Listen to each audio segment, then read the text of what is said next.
Hello everyone, अगर आपने इस सीरीज़ के पिछले एपिसोड्स को नहीं देखा है सो आई सजेस्ट के पहले आप उन्हें देख लें एंड मेरे चैनल को सब्सक्राइब करें। एंड अगर आपको मेरी वीडियो अच्छी लगे देन प्लीज़ लाइक करेगा। शुयान लई को बिजनेस में घाटा तो करवाना चाहता था, लेकिन इसने इतनी उम्मीद नहीं की थी कि वो जेल में भी चला जाएगा। लेकिन इसका एक फ्रेंड इसे कहता है कि अब इतना सब कुछ मत सोचो, बस अपने होने वाले ससुर को थोड़ा मस्का लगाओ एंड वो तुम्हारी पोजीशन बढ़ा देंगे। लई का जाने का तुम्हें बहुत ज़्यादा फ़ायदा होगा।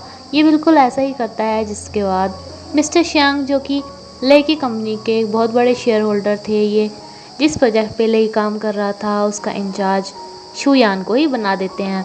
एंड दूसरी तरफ इसी केस में लई को 8 महीने की जेल हो जाती है, जहाँ पे इसे एक और कैदी मिलता है जो कि इससे बात करना चाहता था, लेकिन लई इससे बात करने में बिल्कुल इंटरेस्टेड नहीं था। एंड जब ये इसे कहना स्टार्ट करता है कि तुम जैसे लोग जो अमीर होते हैं उस टाइम पे तो बहुत ज़्यादा स्ट्रॉन्ग बन के दिखाते हैं, बट असल में वो बहुत वीक होते हैं। ये बात सुनते ही ली इसके ऊपर हमला कर देता है, जिसके बाद यहाँ की पुलिस इन्हें पकड़ लेती है दोबारा से। एंड लई को बताया जाता है कि इन दोनों को एक ही सेल में इसलिए डाला गया है क्योंकि इन दोनों ने सेम जुर्म किए हैं।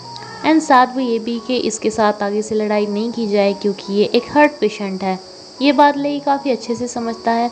फानली को पता चलता है कि यूशुयान की अभी अभी लई के असिस्टेंट के साथ बहस की, तो शायद इसने ही लई के लिए ये सब कुछ किया है। लेकिन ये इसे बताता है कि हाँ, मेरी उसके साथ बहस तो हुई थी, लेकिन इसका ये मतलब नहीं है कि मैंने ही उसके साथ ये सब किया। एंड तुम्हें हमेशा लई की ही नहीं मेरी भी साइड लेनी चाहिए। मैं तुम्हारा फियांसे हूँ, मुझे पता है तुम उससे प्यार करती हो, बट तुम्हें मेरी फीलिंग्स की भी थोड़ी कदर करनी चाहिए। साउजू जेल में लई से काफ़ी बार मिलने के लिए आती है, लेकिन लई इसे हर बार मिलने से मना कर देता है। एंड पुलिस इससे पूछता है कि वो पूछ रहे थे कि उनके पापा तो ठीक है ना। शाओजू भी तो इन्हें बोल देती है कि हाँ, उनके पापा ठीक है, लेकिन इसे खुद ठीक से नहीं पता था। डेनियस इसके असिस्टेंट से पूछती है कि उसके पापा कौन से हॉस्पिटल में हैं एंड यहाँ पे आके इनकी देखभाल करनी स्टार्ट कर देती है। अब शुयान की पोजीशन कंपनी में बढ़ गई थी, तो सबसे पहले ये इस युद्यान कंपनी के लॉयल लोगों को नौकरी से निकाल देते हैं, ये बहाना करके कि यहाँ पे एम्प्लॉयज़ बहुत ज़्यादा हो रहे हैं। एंड साथ में शेंगफई को भी, क्योंकि ये लेई के लिए इतना ज़्यादा लॉयल था। लेकिन तभी इसकी होने वाली वाइफ आके इसे कहती है कि और किसी को निकालो, मुझे इससे कोई मतलब नहीं है, लेकिन तुम शेंगफई को यहाँ से नहीं निकाल सकते। एंड इसकी बात शुयान को माननी पड़ती है, जिसके बाद इसे बहुत ज़्यादा गुस्सा आता है। जब ये पुलिस के पास से वापस आते हैं तो सभी लोग बोल रहे थे कि यही दो लोग थे वो जो रात को लड़ाई करके जिन्होंने हमारी नींद खराब की थी। एंड ये इस हार्ट पेशेंट वाले कैदी को मारना स्टार्ट कर देते हैं, जिनसे लई इन्हें बचाता है एंड खुद इनके साथ फाइट करने लगता है। देन पुलिस इसे फिर से पकड़ लेती है। शाओजी से तो लई मिलने से हमेशा मना ही करता था, इसलिए आज ये शुयान को लेकर आती है, सॉरी शेंगफई को लेकर आती है। एंड लई को बताया जाता है कि इसका असिस्टेंट इससे मिलने आया है, तो ये भी बाहर आ जाता है। शाहजू इसकी हिम्मत बढ़ाने वाली बातें बोल रही थी, लेकिन ये इसे काफ़ी रूडली कहता है कि अगर तुम ये सब बोलने के लिए यहाँ पे आई हो तो यहाँ से चली जाओ। तुम्हारी ये सब बकवास करने से कुछ सही नहीं होने वाला, ना ही मेरी कोई हेल्प होगी। एंड अब तुम मेरे पास क्यों आती हो? अब तो मैं उस बड़ी सी कंपनी का सीईओ भी नहीं रहा, सिर्फ एक मामूली सा प्रिजनर बन गया हूँ। ये बात सुन के शाओजू को काफ़ी बुरा लगता है। ये कहती है कि तुम अमीर थे इसलिए मैं तुम्हारी फ्रेंड नहीं थी, लेकिन ये इससे बहुत ज़्यादा रूडली बात कर रहा था, जिन्हें सुन के ये यहाँ से चली जाती है। इसका असिस्टेंट इसे बताता है कि आपको उसे ऐसे बात नहीं करनी चाहिए थी, वो आपके लिए बहुत ज़्यादा चिंता करती है। लेकिन लई से कहता है कि मुझे पता है कि वो मेरे लिए बहुत ज़्यादा चिंता करती है, इसलिए मैंने जानबूझकर ऐसी बातें की, क्योंकि मैं नहीं चाहता कि वो अपना टाइम एंड एफर्ट्स मेरे जैसे कैदी के ऊपर वेस्ट करे। शाओजू लई के पापा की देखभाल कर ही रही थी कि एक दिन इन्हें होश आ जाता है, लेकिन डॉक्टर इन्हें बताते हैं कि अपना दिमागी संतुलन थोड़ा खो चुके हैं, इसलिए लोगों को पहचानने में थोड़ा कंफ्यूज हो जाया करेंगे।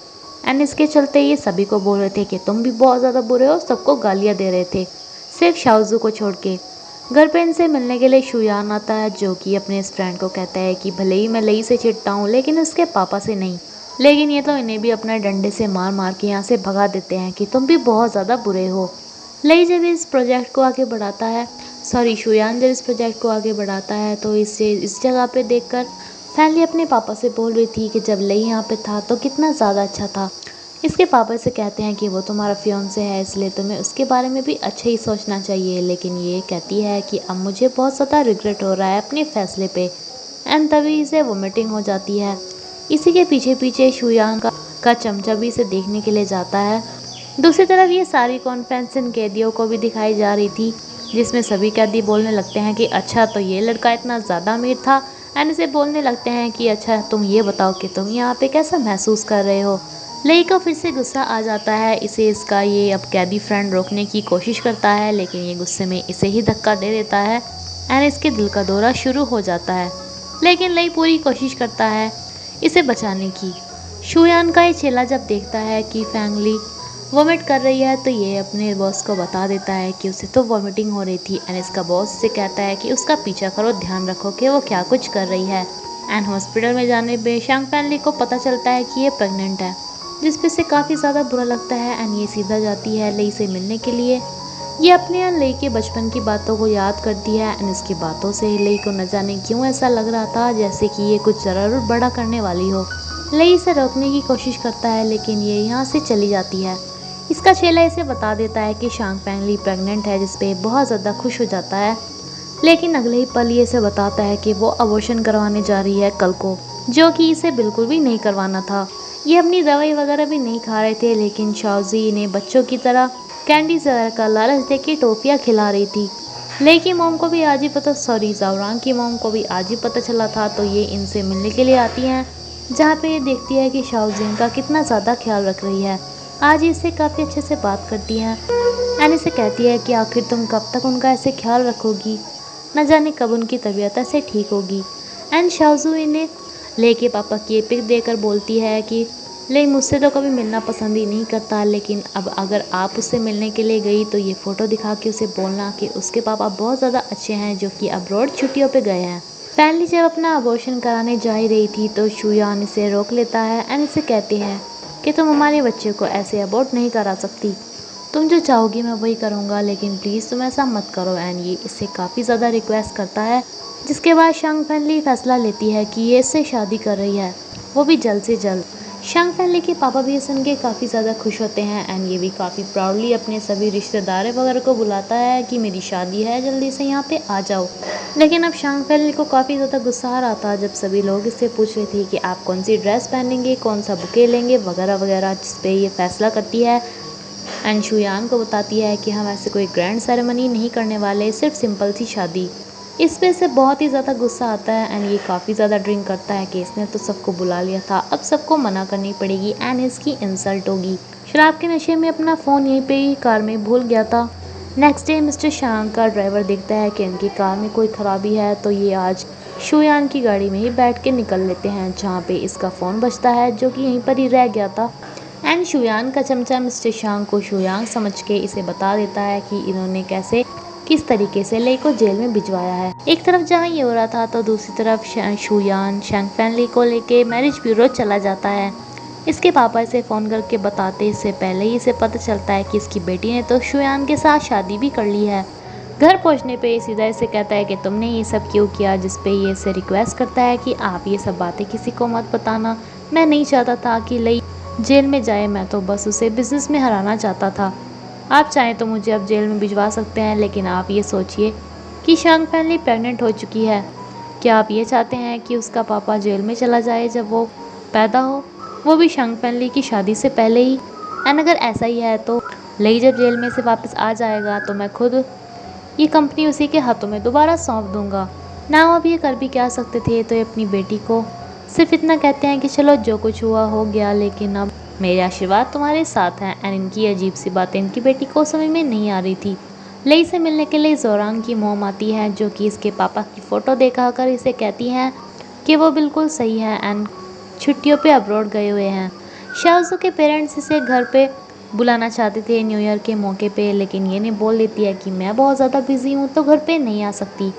भले ही कोई लई को फ़ोटो दिखा के उसके पापा की दिखाया गया हो कि उसके पापा सही हैं, लेकिन इसे पता चल चुका था कि इसके पापा बिल्कुल भी सही नहीं है। अगर सही होते तो एक बार तो कम से कम इसे यहाँ पे देखने के लिए आते।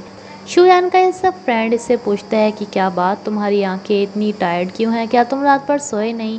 एंड दरअसल इसे बता तो नहीं सकता था, लेकिन शांग फैंगली ने इसे तकिया मार के यहाँ से भगा दिया था कि तुम बहुत ज़ोर ज़ोर से खराटे लेते हो तो मेरे पास तो मत ही लेटा करो। एंड देन ये पूरी रात भर ऐसे ही पीता रहा। तभी इन्हें पता चलता है कि प्रेगनेंसी की वजह से शांग टैंगली की तबीयत अब खराब रहने लगी है, इसलिए उसने कंपनी आना छोड़ दिया। वो कुछ दिनों की छुट्टी पे है। यह पता लगते ही ये सबसे पहले शांग फे का ट्रांसफ़र दूसरे डिपार्टमेंट में करा देते हैं, जहाँ पे इसकी सैलरी बहुत ही कम हो गई थी। अब इसे दूसरी जॉब ढूंढने की नौबत आ गई थी, जिसे और कोई जॉब जल्दी से नहीं मिलती तो ये एक बार की ही नौकरी पकड़ लेता है। ये अपनी गर्लफ्रेंड को आके आज बोलता है कि मैं तुमसे ब्रेकअप चाहता हूँ, क्योंकि मुझे ऐसा बिल्कुल भी अच्छा नहीं लग रहा कि हमारे रिलेशन की वजह से मेरे बॉस जेल में है एंड मैं फिर भी तुम्हें डेट कर रहा हूँ।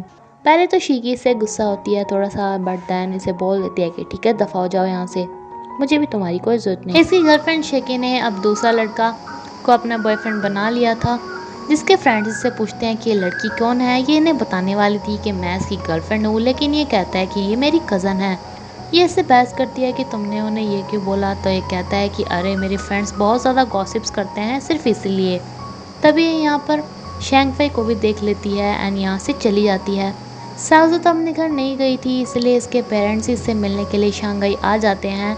इसके स्टूडियो में जाके इन्हें पता चलता है कि वो तो लई के घर पे गई है उसके पापा की देखभाल करने के लिए, इसलिए यहाँ पर ही पहुँच जाते हैं, जहाँ पर आज ले के पापा साउजू को भी नहीं पहचान रहे थे एंड उसे भी बुरी बोल के इसका दिया हुआ खाना गिरा देते हैं। साउजू की मॉम को बड़ा ही गुस्सा आता है कि उनकी बेटी के साथ ऐसा बुरा हो रहा है एंड ये से कहती है कि तुम उस ली के लिए इतना सब कुछ क्यों कर रही हो, हमने सुना है कि वो जेल में है, तुम्हें तो ऐसे लड़के के साथ वैसे भी कांटेक्ट में नहीं रहना चाहिए। ये शाओजू को इसी वक्त यहाँ से ले जाना चाहते थे जिससे कि ये इनकी देखभाल वगैरह ना करे, लेकिन शाओजू इन्हें समझाती है कि घर पे जाके बात करेंगे एंड इन्हें यहाँ से घर जाने को बोलती है। इसके पापा यहाँ से जा ही रहे थे कि इनकी मुलाकात अपनी पुरानी लवर से होती है, जो इन्हें देख के सोच रही होती है कि कहीं ये वे तो नहीं है, एंड शाओजू से आके कंफर्म करती है कि ये वही है जिससे इन्हें कभी प्यार हुआ था। जिस बार में शीकी अपने बॉयफ्रेंड के साथ आई थी, वहीं पर ये वेटर की जॉब करता था, जिसे देखकर ये एकदम से कहती है कि तुम यहाँ पे कैसे। लेकिन अब की बात शैंग पे ऐसे रिएक्ट करता है कि जैसे इसका बॉयफ्रेंड नहीं था एंड इसके बॉयफ्रेंड को कहता है कि ये तो मेरी फ्रेंड शाओजू की फ्रेंड है, इसलिए मैं इसे जानता हूँ। यहीं पर ही शुयान भी अपने इस चेले के साथ आया था, जिसकी शिकी की इस नए बॉयफ्रेंड के साथ बिल्कुल भी नहीं बनती थी काफ़ी पहले से ही, क्योंकि इसे पता था कि इन्होंने ली के साथ काफ़ी बुरा किया एंड ये तो आज इनके साथ लड़ने को भी तैयार हो जाता है। एंड इसी के साथ ये एपिसोड यहीं पे ख़त्म होता है फ्रेंड्स। अगर आपको ये वीडियो अच्छी लगी हो तो प्लीज़ लाइक करेगा। Thank you.